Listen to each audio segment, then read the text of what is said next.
Hello everyone, I hope you are good and doing well. So welcome back my YouTube channel Salesforce Hunt. So today I'm going to show you how to get the session ID in Salesforce using SOAP API with Postman. Okay, so it's a new video in integration module. So if you want to learn integration in Salesforce Hunt, so you can learn from here. Okay, from scratch to advanced. So first of all, I'm going to show you the SOAP API. After that, you can see my all videos regarding REST API using Postman and all the things. Okay, so keep watch until end. Okay, so let's get started. So before starting these things, so first of all, we need to have this Postman like as a prerequisite. We can say that like as a Salesforce development developer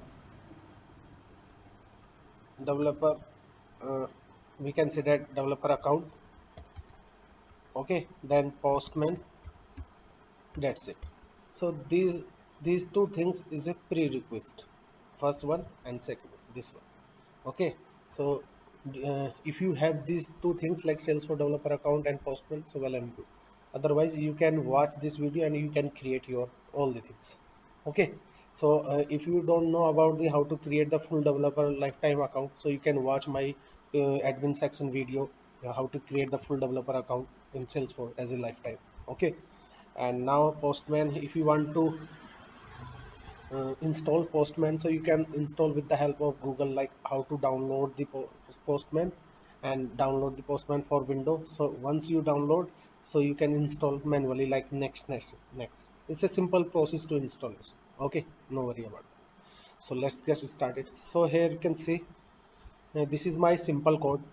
Okay, this is a SOAP code. So SOAP is nothing but it's a simple object access protocol.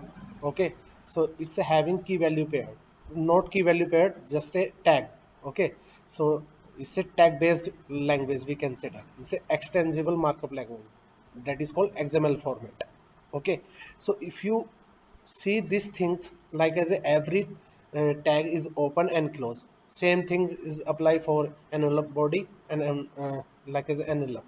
You can see it's a opening tag, this is the closing tag, this is the opening tag, this is the closing tag, like that. So this is the structure, same look like as a HTML. Okay, so if you know HTML, so well and good, otherwise you can learn from internet resources. Okay, so here you can see every SOAP API having uh, four modules. We can say that first envelope, then envelope body, then header body, like that. Okay, envelope header, envelope border body, like that. So here you can see I just enter the my uh, username here, like as a username and password with security token. So if you don't know about the like as a security token, so you can create your security token here. Like once you click like as a user profile and setting, first of all we need to go setting, and here you can see like as a reset my security token. Okay, so once you reset this with the help of this button, so you can reset this button. Okay, once you reset, so you will be got this mail like you new Salesforce security token, like that. Okay, so just copy that security token with the password and look like this one, like password, then give your security token. Okay, so this is the our SOAP API is ready to test under the Postman. Okay, so here you can see I already pasted here in body section. So before starting this hitting like as API hit, so you can see under the header you have to write like as a SOAP action as a blank. Okay, and content type as a text or XML, because we passing some body data as a XML format. That's why I'm choosing like a content type as a text XML. And now go to the body part. Under the body you can see all the codes.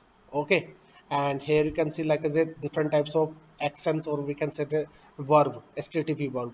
So it's time to check like as a post. I will show you these all verbs in upcoming session, so no need worry about that. Okay, and here you can see the URL, endpoint URL. Okay, that is called endpoint URL. So this is the our basic URL, you can see base URL. login.salesforce.com, and after that you can see like as a services, services shop slash c slash 49. 49 is the API version. Okay, and just put these all the content in body and header. Okay, otherwise you will be get some error if you don't put these things. So definitely you got the error. Okay, once you ready this all the things, so just send the request. Here you can see like the send button. Once you send this, so here you can see like as a under this section like as a body, and here you can see like as a 200. 200 means our request is successfully done, like is a okay. Okay, that is called 200. And under this section you can see everything like our just uh, scroll up, and here you can see like as a my session ID that I was need. Here you can see this is my session ID. Okay, this is my session ID, you can see. So you can get from here session ID like this is our session ID, you can see. And you can learn from here all the things like as a current user ID, and here you can see like as a organization ID, this one, and profile ID, and here you can see like as a user full name, user email, uh, language, local, everything you can learn from here. This is the request response from the this SOAP API. Okay, so this is the response, you can see this is the 200 okay response. Okay, so guys, if you learn something new in this video, so please subscribe my YouTube channel, and you will be get more content like this, okay, in upcoming videos. So please subscribe, share, comments, and like my videos, and we will meet soon. See ya, bye bye.